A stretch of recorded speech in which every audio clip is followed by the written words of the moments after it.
Dinle şiirimi, söyle söyle duyan olur. Söyle söyle belki duyan olur. Sustun hep gümüş sanıp sözü, sükutun altın olup sana döndüğümü bak halin budur.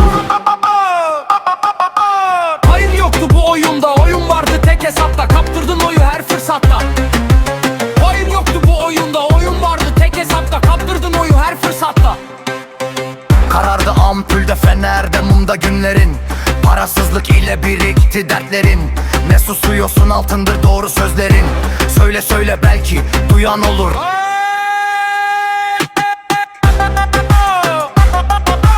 Söyle söyle belki duyan olur.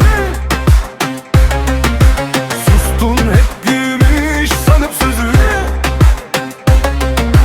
sükutun altın olup sana döndüğümü bak halin budur.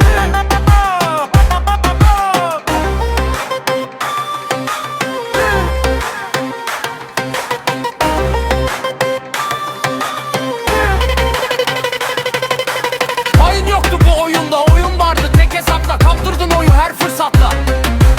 Hayır yoktu bu oyunda, oyun vardı tek hesapta. Kaptırdın oyu her fırsatta. Karardı ampulde, fenerde, mumda günlerin. Parasızlık ile birikti dertlerin. Ne susuyorsun, altındır doğru sözlerim. Söyle söyle belki duyan olur.